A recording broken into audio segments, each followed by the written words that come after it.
بسم اللہ الرحمن الرحیم، سورہ بقرہ آیت نمبر 32۔ ان سب نے کہا، یعنی فرشتوں نے کہا، تو پاک ہے، ہمیں صرف اتنا ہی علم ہے جتنا تو نے ہمیں سکھایا، بے شک تو ہی پورے علم اور حکمت والا ہے۔ قالو، قالو روٹ ورڈ کیا نکلتا ہے؟ قاف واو لام، قال، اور یہ کیا بنتا ہے؟ فعل ماضی۔ ان سب نے کہا، قول وہ بولے، قول کس کو کہتے ہیں؟ وہ الفاظ ہوتے ہیں جو آپ کے زبان سے نکلتے ہیں، جو آپ کے منہ سے نکلتے ہیں سینٹینسز کی شکل میں۔ تو قول یعنی انہوں نے کہا۔ کبھی کبھار قول کا لفظ جو ہے نا وہ عقیدے پر بھی بولا جاتا ہے، کیونکہ یوزلی انسان وہی بولتا ہے جو وہ سوچتا ہے، جو وہ سمجھتا ہے، وہی الفاظ جو ہیں انسان کی زبان پر آتے ہیں اور وہی نکلتے ہیں۔ لیکن سمپلی یعنی کہ فرشتوں نے کہا سبحانک، کس میں ٹوٹتا ہے؟ دو میں، سبحان علیحدہ ہوا اور تا علیحدہ ہوا۔ سبحان روٹ ورڈ کیا نکلتا ہے؟ سین بے ہے، اور قا اٹیچ پر ناؤن۔ سبحان کا سادہ ترجمہ کیا کیا جاتا ہے؟ پاک ہے، تا تو، یعنی کہ آپ، یعنی کہ اللہ سبحانہ تعالی۔ صبا کہتے ہیں پانی یا ہوا میں تیز رفتاری سے گزرنا۔ جیسے مثال کے طور پر آپ جو ہیں وہ یہ جو سمندر ہے یا پول ہے اس میں ڈائیو لگاتے ہیں، اور آپ جو ہیں وہ جب ڈائیو لگاتے ہیں تو کیا سوئمنگ کر رہے ہوتے ہیں کہ آپ ڈوب نہ جائیں، اور پھر یہاں پر اس کا ایک اینڈ ہوتا ہے، یہاں پہ اس کا دوسرا اینڈ ہوتا ہے، تو سوئمنگ کر کے آپ یہ جو سٹارٹنگ پوائنٹ ہے اس سے دور جا رہے ہوتے ہیں۔ ویسے سبحا کا مطلب ہے کہ تیزی کے ساتھ سوئم کرنا پانی میں یا ہوا میں۔ تسبیح اسی سے ہے، تسبیح کا مطلب ہے کہ عبادت الہی میں تیزی کرنا، کہ تیزی کے ساتھ کر رہے ہیں۔ لیکن جب یہ سبحان ہوتا ہے، جب یہ اللہ سبحانہ تعالیٰ کے لیے بولا جاتا ہے، تو اس کا مطلب کیا ہوتا ہے کہ اللہ پاک ہے، یعنی کہ اللہ سارے کمی بیشی نقص سے پاک ہے، دور ہے۔ اب دیکھیں نا، جیسے مثال کے طور پر یہ یہاں پہ بندہ ہے، اس نے ڈائیو لگائی ہے اندر، ٹھیک ہے، پھر وہ سوئم کرتا ہے تاکہ وہ ڈوب نہ جائے، تو جب وہ ڈائیو لگاتی ہے تو یہ جو سٹارٹنگ پوائنٹ ہے اس سے وہ دور جا رہا ہے اینڈنگ پوائنٹ کی طرف۔ تو پاک ہے اللہ، سبحان ہے اللہ، اس کا مطلب کیا ہے کہ اللہ تو ہر چیز سے دور، ہر نقص سے، ہر کمی سے دور ہے۔ جب اس کو کہتے ہیں پاک ہے، یعنی کہ تو ہر کمی سے، ہر برائی سے، ہر گندگی سے، ہر نقص سے، ہر بری چیز سے تو دور، بہت دور ہے، یعنی کہ تو پاک ہے۔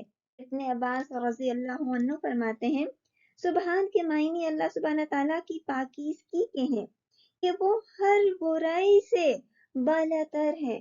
برائی کہاں ایک پوائنٹ ہے اور اللہ سبحانہ تعالیٰ دوری میں دوسرا پوائنٹ ہے، کوئی برائی، کوئی نقص، کوئی کمی ان کو چھو کر بھی نہیں گزری۔ حضرت عمر رضی اللہ عنہ نے حضرت علی رضی اللہ عنہ اور اپنے پاس کے دوسرے صحابہ سے ایک مرتبہ سوال کیا کہ لا الہ الا اللہ تو ہم جانتے ہیں کہ اللہ کے سوا کوئی الہ ہی نہیں ہے، توحید ہے کہ اللہ کے سوا کوئی اور ایسے شخص ہو ہی نہیں سکتا، شخص تو نہیں کہنا چاہیے، ایسی ہستی ہو نہیں سکتی جس نے نہ صرف آپ کو پیدا کیا ہو بلکہ آپ کا جسمانی طور پر بھی آپ کی غذائیت کا خیال رکھ رہا ہے اور روحانی طور پر بھی آپ کی غذائیت کا خیال رکھ رہا ہے، کہ اللہ سبحانہ تعالیٰ کے سوا کوئی آپ کی تخلیق کر ہی نہیں سکتا، اور جس طرح اللہ آپ کا خیال رکھ سکتا ہے کوئی اور آپ کا خیال نہیں رکھ سکتا۔ لا الہ الا اللہ تو سمجھ میں آتا ہے، لیکن یہ سبحان اللہ حضرت عمر نے حضرت علی سے پوچھا اور باقی صحابہ سے پوچھا۔ حضرت عمر کہتے ہیں یہ سبحان اللہ کیا کلمہ ہے؟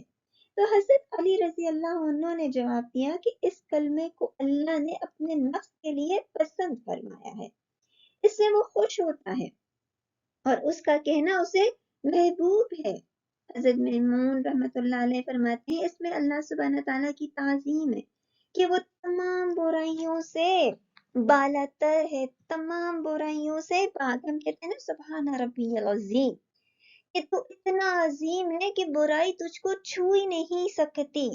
اور جب ہم سجدے میں کہتے ہیں سبحان ربی العالی، کہ تو اتنا اعلیٰ ہے کہ ہم میں کمی ہو سکتی ہے. ہم تو انسان ہیں, خطا کے پتلے ہیں, ہر چیز میں کمی ہے, ہر چیز کا کوئی نہ کوئی برائی کا پہلو ہے. جیسے مثال کے طور پر بارش ہے, ایک حد تک ہو تو کتنی اچھی لگتی ہے, اور بہت زیادہ ہو جائے اس کا برائی کا پہلو کیا ہے کہ سیلاب آ جاتے ہیں. ہوا, ٹھنڈی ٹھنڈی ہوا کی لہر چڑھے تو کتنی خوشی محسوس ہوتی ہے, اور اگر ضرورت سے زیادہ اس کی اسپیڈ ہو جائے تو اس کا برائی کا پہلو کیا ہے کہ ٹورنیڈوز چلاتے ہیں.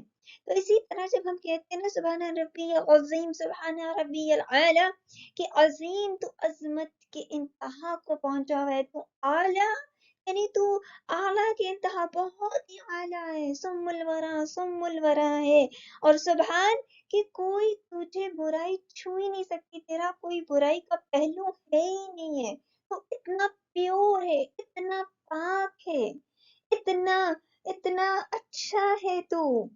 اور جب ہم یہ کہتے ہیں نا سبحان ربی العظیم, سبحان ربی العالی, سجدے اور رکوع میں, تو ہم اس بات کا اقرار کرتے ہیں کہ تیرے اندر کوئی کمی نہیں ہے, تو کمی سے بہت دور ہے. لا نہیں, نہیں. علم, علم روٹ ورڈ کیا نکلتا ہے, عین لام میم, علم.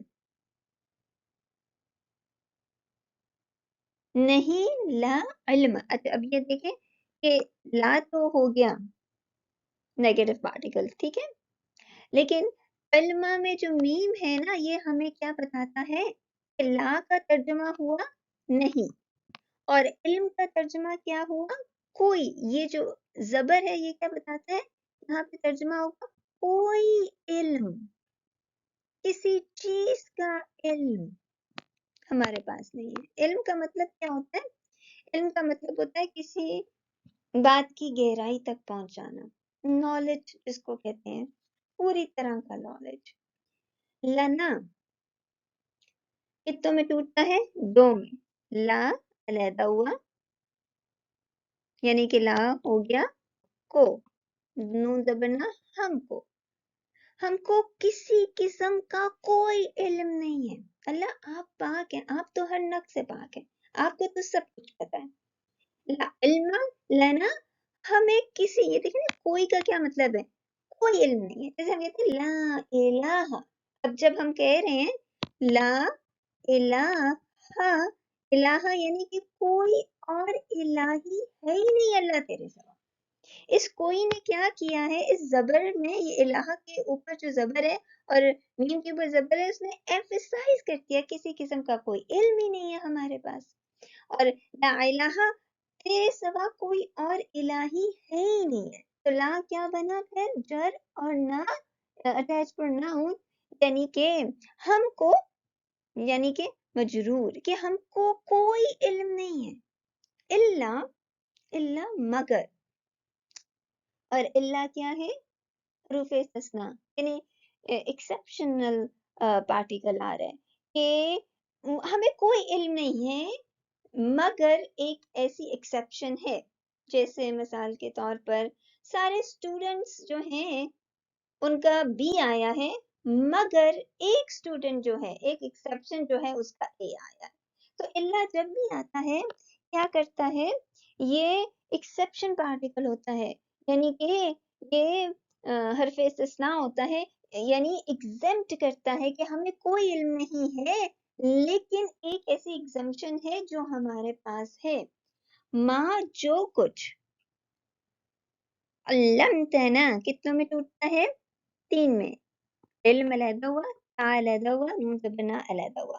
تا کا مطلب تو نے, نون زبرنا ہم کو, اللہ مگر ماں جو کچھ تو نے علم دیا ہم کو, یعنی بات کی گہرائی جو تو نے ہمیں سکھائی ہے, ہمیں اتنا علم ہے, اس کے علاوہ اور کوئی علم نہیں ہے.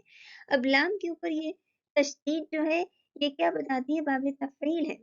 باب تفعیل کا پھر علم کیا بنتا ہے, فعل ماضی, کہ تو نے ہمیں جو آہستہ آہستہ علم سکھایا ہے, وقفے وقفے سے جو تو نے علم سکھایا, علم کو سکھا کر جو جہالت کو دور کیا, جتنا علم تو نے ہمیں سکھایا ہے بس اتنا ہی ہمارے پاس ہے, اور کچھ نہیں ہے ہمارے پاس. جیسے مثال کے طور پر اب بادلوں کو جو فرشتہ ہے اس کے پاس بادلوں کا سارا علم ہے، لیکن اس کے پاس پہاڑوں کا کوئی علم نہیں ہے۔ اب پہاڑوں کو جو فرشتہ ہے اس کے پاس پہاڑوں کا سارا علم نہیں ہے، لیکن بادلوں کا کوئی علم نہیں ہے۔ اسی طرح سورج، چاند، ستارے، ان کے اوپر جو فرشتے ہیں، مطلب جو فرشتوں کو کام ملا ہے، ان کے جہاں بھی فرشتوں کی جو بھی ڈپارٹمنٹس ہیں ان کو جو بھی الوکیشنز ہوئی ہیں، تو جس ڈپارٹمنٹ کے پاس جو جس ڈپارٹمنٹ کے پاس جو ڈپارٹمنٹ ہے اس کا ان کو علم ہے، لیکن دوسرے ڈپارٹمنٹ کا کوئی علم نہیں ہے۔ دیکھیں نا، علم لا علم کہ کوئی علم نہیں ہے سوائے اس کی جو تو نے ہمیں دیا، یعنی کہ جو تو نے آہستہ آہستہ کر کے جو ہمیں سکھایا ہے۔ اب پہاڑوں والا فرشتے کہہ رہے ہیں ہمیں صرف پہاڑوں کے بارے میں پتہ ہے، جو سمندر کا فرشتے ہیں وہ کہہ رہے ہیں ہمیں صرف سمندر کے بارے میں پتہ ہے، جو بادلوں کے فرشتے ہیں وہ کہہ رہے ہیں کہ ہمیں صرف اور صرف بادلوں کے بارے میں پتہ ہے، نہ ہمیں پہاڑوں کے بارے میں کچھ پتہ ہے، نہ ہمیں سمندر کے بارے میں پتہ ہے۔ تو جتنا تو نے ہمیں علم دیا ہے بس ہمیں اتنا ہی پتہ ہے، لیکن ہمیں باقی ڈپارٹمنٹس کا کچھ نہیں پتہ۔ پہاڑوں والے فرشتوں کو بادلوں کے بارے میں کچھ نہیں پتہ، بادلوں والوں فرشتوں کو پہاڑوں کے بارے میں کچھ نہیں پتہ، اسی طرح ان دونوں کو سمندر کے بارے میں کچھ نہیں پتہ۔ تو جس ڈپارٹمنٹ کے پاس جو آیا ہے، جن فرشتوں کے پاس جو ڈپارٹمنٹ آیا ان کو وہی پتہ ہے، اس کے علاوہ اور کچھ نہیں پتہ۔ ان کا کتنوں میں ٹوٹتا ہے؟ دو میں، انا علیحدہ ہوا، کا علیحدہ ہوا۔ ان یعنی بے شک، بے شک یعنی شک کی کوئی گنجائش ہی نہیں ہے، سارے شک، سارے ڈاؤٹس جو ہیں وہ ختم ہیں۔ کہاں؟ اٹیچ پروناؤن آپ، یعنی کہ اللہ سبحانہ تعالیٰ۔ انتا آپ، یعنی انتا آپ ہی۔ اب دیکھیں نا، جب دو دفعہ آپ آئے، انا بے شک، علیحدہ، کا آپ، اور انتا آپ، تو جب دو دفعہ آپ آئے تو اس کا مطلب ہے کہ اگلی والی بات بہت زیادہ امپورٹنٹ ہے، اگلی والی بات کے اوپر جو ہے وہ ایمفیسائز کیا ہے۔ یہ اٹیچ پروناؤن ہے، یہ ڈیٹیچ پروناؤن ہے، لیکن دونوں کا ترجمہ آپ۔ اگر یہ نہ ہوتا انکا کہ آپ جو ہیں علیم اور حکیم ہے، تب بھی ترجمہ جو ہے وہ کمپلیٹ ہو سکتا تھا، لیکن جب یہ تا ڈال دیا بیچ میں، انتا ڈال دیا، تو اس کا مطلب کیا ہے کہ بات کو بہت ایمفیسائز کر دیا کہ دو دفعہ آپ کہا جا رہا ہے۔ اور کیا کہا جا رہا ہے؟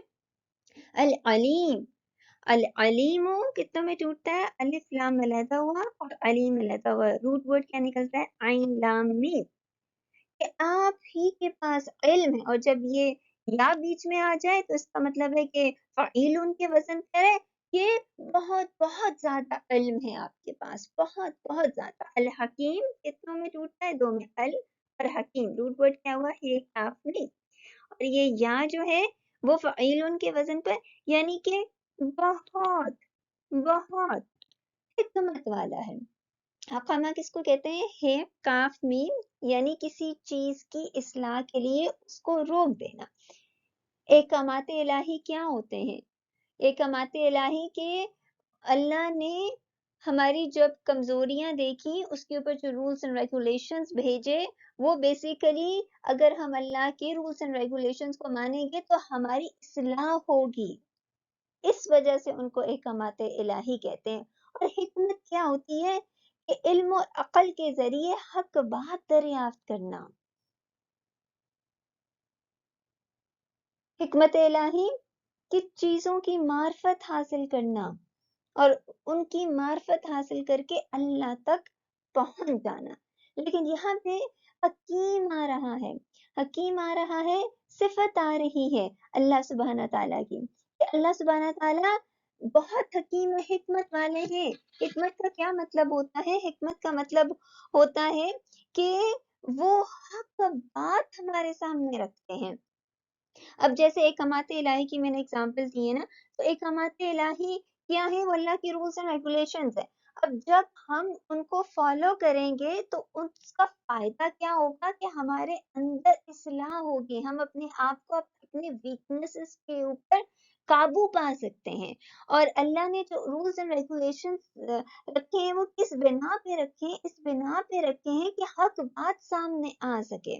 اللہ کا ہر بات اور اس کی ہر چیز حکمت کے اوپر ہے، یعنی کہ وزڈم کے اوپر ہے. حکمت بہت بڑی دولت ہے. اگر کسی کو مل جائے تو اس کو اللہ کا بہت شکر ادا کرنا چاہیے، کیونکہ حکمت کا مطلب ہے کہ وہ اپنی عقل کے ساتھ اور اپنے علم کے ذریعے جو ہے وہ حق بات تک پہنچ گیا. اور سارا مسئلہ کس چیز کا ہوتا ہے؟ حق بات تک پہنچنے کا. جب تک انسان حق بات تک نہیں پہنچتا انسان کنفیوژن کا شکار رہتا ہے. جب بات واضح ہو جائے، جیسے مثال کے طور پہ کسی نے چوری کی ہے، نہیں پتہ چل رہا کون چور ہے، جب چور سامنے آ جائے گا اور پروف ہو جائے گا تو سب چپ کر کے بیٹھ جائیں گے، سب کہیں کہ ہاں بس یہی چور ہے. اس سے پہلے ہر کوئی ایک دوسرے پر الزام لگا رہا ہے. اسی طرح حق بات ہوتی ہے.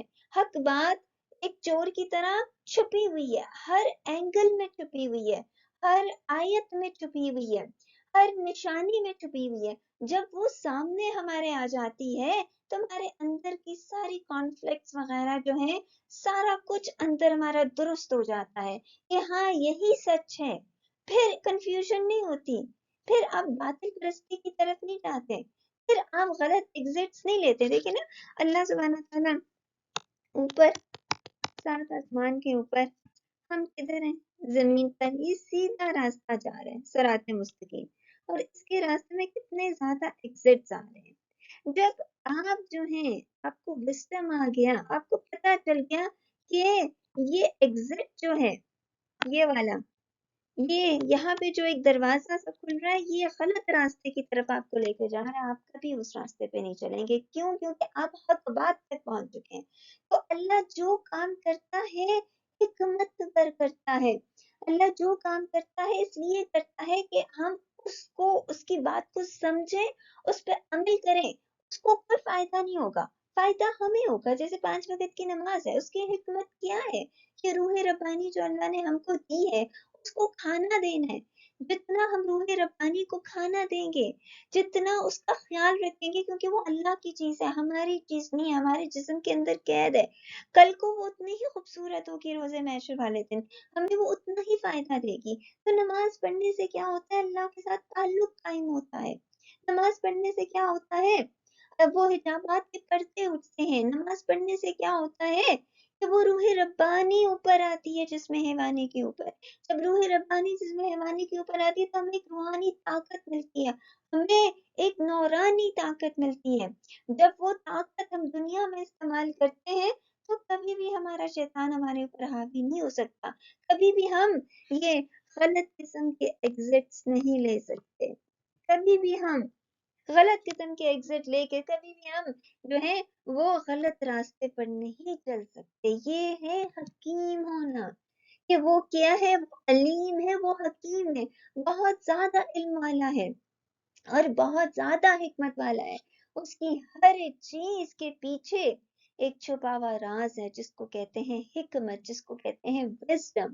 اور جو متقی لوگ ہوتے ہیں وہ اس وزڈم کی تلاش میں ہوتے ہیں، اور جب ان کو وہ وزڈم مل جاتا ہے تو ان کا اگلا قدم کیا ہوتا ہے کہ اللہ سبحانہ تعالیٰ تو نے کوئی چیز باطل نہیں بنائی، تو میری زندگی کا آنے میں کیا مقصد ہے؟ مجھے تو کس طرح اپنے قریب کر رہا ہے، کس طرح میں اللہ کے قریب ہو رہی ہوں، کس طرح، میرا مقصد کیا ہے، کیا میرا مقصد ہے اس دنیا میں آنے کا، مجھے اللہ نے کیوں بھیجا ہے اس دنیا میں؟ اپنا مقصد تلاش کریں.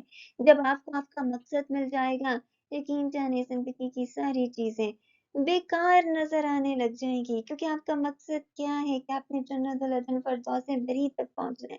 آپ کا مقصد کیا ہے کہ وہ جو اس کا نیبرہڈ ہے، آپ کو اللہ کے نیبرہڈ میں گھر چاہیے، اور گھر بھی اللہ سے قریب چاہیے. اس کا تو پتہ نہیں کتنا بڑا نیبرہڈ ہوگا اور کتنے دور دور گھر ہوں گے، لیکن آپ کا کیا ہے؟ آپ کی ڈیسٹینیشن کیا ہونی چاہیے کہ اللہ مجھے تو اپنے پاس گھر دے. اور جب ہر وقت خیال اسی چیز پر ہو کہ اللہ تو مجھے اپنے پاس گھر دے، تو یقیناً یقیناً اللہ سبحانہ تعالیٰ آپ کو پسند کر لیں گے، یقیناً اللہ سبحانہ تعالیٰ آپ کی مدد کریں گے، لیکن اس کے لیے ضرورت کس چیز کی ہے؟ علم کی۔ علم کے ذریعے اللہ سبحانہ تعالیٰ کو راضی کرنے کی کوشش کریں، کیونکہ جو علم اللہ نے ہم کو دیا ہے وہ فرشتوں کو بھی نہیں دیا۔ یہ آیت کیا بتا رہی ہے کہ جو علم اللہ نے آدم کو دیا، ہم آدم کی اولاد ہیں، اسی علم پر ہم اشرف المخلوقات ہیں، اسی علم پر اللہ نے ہمیں اتنا نوازا، یہ تو علم فرشتوں کو بھی نہیں دیا ہوا۔ ہمیں ساری چیزوں کے بارے میں تھوڑا تھوڑا یا کچھ کچھ یا جتنا بھی پتا ہے، ہمیں ساری چیزوں کے بارے میں پتا ہے۔ اب یہ ساری چیزیں جو ہمارے ساتھ جڑی ہوئی ہیں، اگر ان کو استعمال کر کے، وہ اللہ کی آیات، اللہ کی نشانیاں ہیں، جیسے یہ بادل ہو گئے، یہ پہاڑ ہو گئے، یہ چاند تارے ہو گئے، یہ سورج ہو گئے، یہ سب اللہ کی نشانیاں ہیں۔ اگر ان کو اسٹڈی کر کے ہم اپنا گھر نہ بنا سکے اس زندگی میں، اللہ کے پاس تو ہم نے زندگی کو کس طرح گزارا؟ کہیں خدا نہ خواستہ بیکار تو نہیں گزار دیا؟ تو یہ آیت کتنی زیادہ امپورٹنٹ ہے۔ یہ فرشتے کہہ رہے ہیں ہمیں کوئی علم نہیں ہے، بس اتنا جتنا تو نے دیا ہے۔ اور آدم علیہ السلام کو اللہ نے پورا دسترخوان علم کا بچا دیا، اور جب دسترخوان بچایا تو اس کو وہ کتنی فضیلت دی، گو کہ انسانوں کو فضیلت دی ہے۔ اللہ نے جو چیز کی، علم کے اوپر کی ہے، حکمت کے اوپر کی ہے، ہمیں بھی یہی چیز کرنی ہے۔ ہمیں اگر اپنا گھر چاہیے اللہ کے پاس، تو علم کا راستہ استعمال کریں، اور پھر علم سے ایک اور آگے کا راستہ کیا ہے؟ اس کی حکمت، اس کا وزڈم، کہ حق بات تک پہنچے۔ ہر نشانی، سورج میں بھی ایک حق بات چھپی ہوئی ہے، پہاڑوں میں بھی ایک حق بات چھپی ہوئی ہے، بادلوں میں بھی، چاند تاروں میں بھی ایک حق بات چھپی ہوئی ہے۔ جب وہ آپ کو حق بات مل جائے گی، وہ اللہ کی نشانی آپ کو اللہ سے کنیکٹ کر لے گی، تو آپ نے اس کے علم کا حق ادا کر